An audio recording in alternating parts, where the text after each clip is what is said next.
honestly, this is one of the most important topics that I love to teach on. If you don't know how to go to the grocery store and you don't know how to shop, then you are truly missing out on the one thing that can bring comfort into your home, because you are the gatekeeper of your house.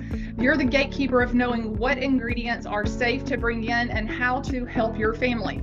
So if you have not gotten the guide that goes with this training, wherever you're watching from, whether it's Zoom, whether it's Facebook or YouTube, I want you to comment guide below so I can get you that link.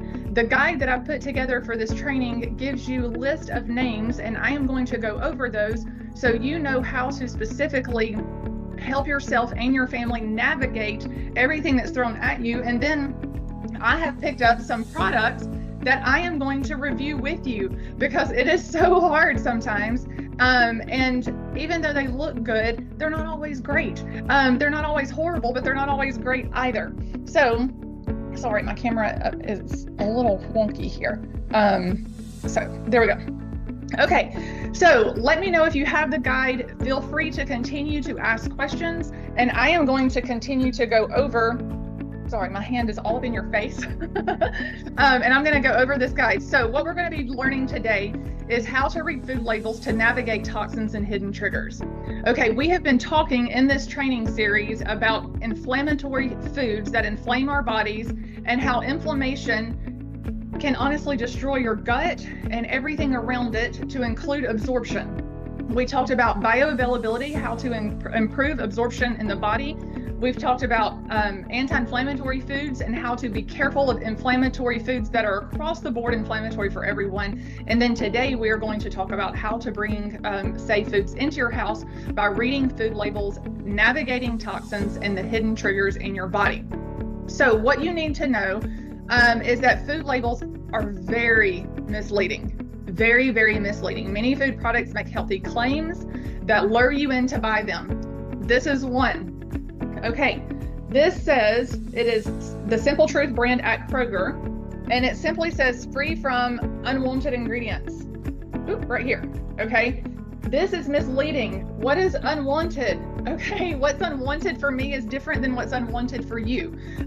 This product on the back has a laundry list of ingredients, and at the bottom, I want you to focus in on what it says it contains. Okay, that's the first thing that you can go to when you're looking in the grocery store, when you're shopping. What does this contain? Does it contain soy? Does it contain milk? Does it contain almonds? It will list some of those high reactive foods and what it contains. So typically, if it has a contains, it's an item that somebody's reacting to, right? Because they have made you put a warning label on here. So this contains soy. Soy can be a phytoestrogen for many and increase estrogen levels. And when we have those high estrogen levels, progesterone comes down and we have imbalanced sleep, we have imbalanced hormones, and progesterone is needed to also help us make our testosterone, help have healthy testosterone levels.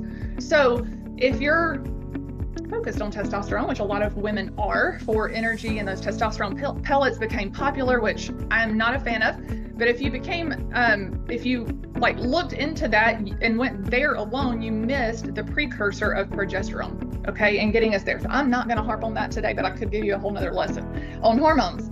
Okay, so this contains soy, phytoestrogen. Soy is also very, very heavily sprayed in glyphosates and Roundup, which is our Roundup. But it says here that it's no synthetic colors, no artificial flavors, and no artificial preservatives. So what does that mean to you? It means you need to learn how to read labels yourself, okay? And that's why we're having training today, because these can be very reactive. I also want to mention to you that although it tells you that it's free from all that stuff, the third ingredient on here is corn flour. And many clients have a cross reaction with gluten and corn, and they cannot escape the inflammation. They can't get healthy even after being diagnosed with celiac and after removing gluten. And the next ingredient is vegetable oils, and it has a laundry list of vegetable oils: canola, soybean, and nasty. Okay, even though this says gluten-free and free from all that stuff. Right? Free from all your unwanted ingredients.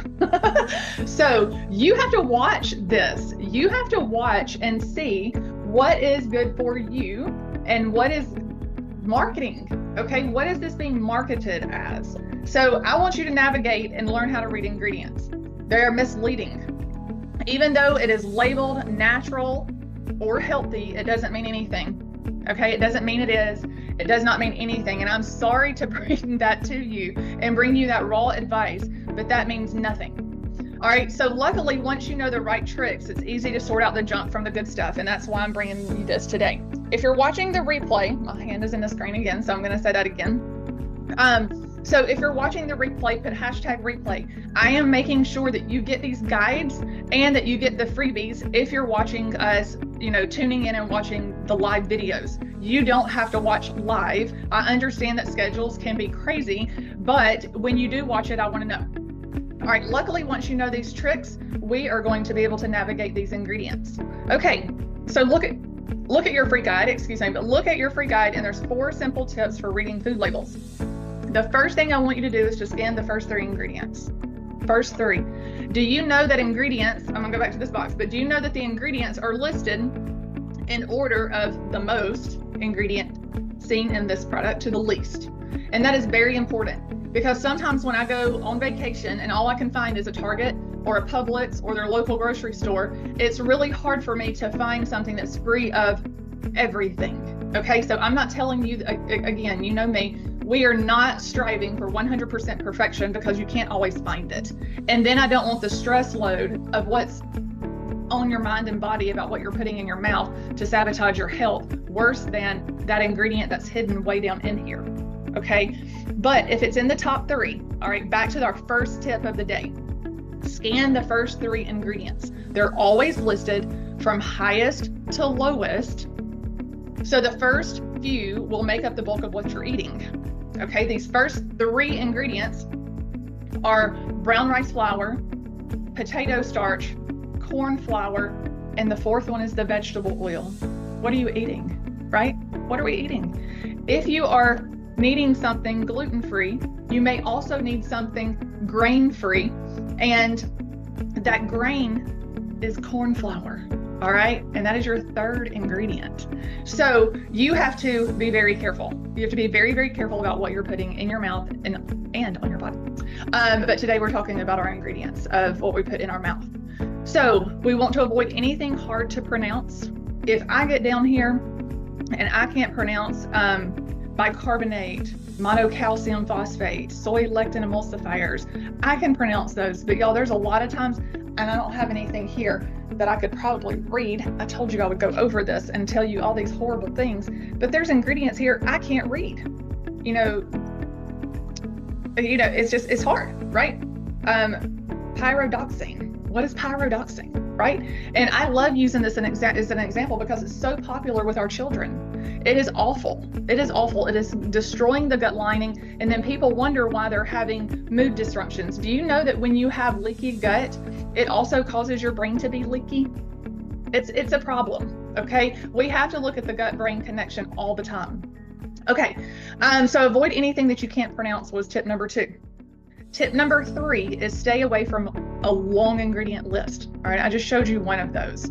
If it's a mile long and you have to keep reading, then you want to stay away from it. All right, focus on whole foods that don't need an ingredient list, so they're less guesswork. And I don't mean going only in the produce section to find your whole foods. Let me give you an example. So this is an organic sun-dried date from Costco, and it is organic, non-GMO. It's hitting those buzzwords, right? But we still need to check and make sure everything's good. Like there's no hidden preservatives. And one that I often see in stuff like this is citric acid. And citric acid is made from either a derivative of corn, which again can be that cross reaction with people needing gluten-free, or it is made from mold, okay? And there are times when I can call companies and they will say it's made from tapioca starch or it's made from some other type of starch, but it's not often, okay? And those companies are few and far between, and they're usually not in your grocery store. They're usually in your high quality supplements, okay? But if I know a high quality supplement brand and that high quality supplement brand has citric acid listed, I will usually call them and confirm. Some of them are derived from corn or mold or tree bark. And I also stay away from tree bark because many of you who have allergies also have allergies to external environmental factors, and tree bark can be a problem. Okay, so this, when you look at the ingredients, it's only organic dates. One ingredient. Okay, so when I say focus on limited ingredient, I'm not saying that you just need to go buy cauliflower and broccoli. I want you to be realistic, and I'm going to be realistic with you.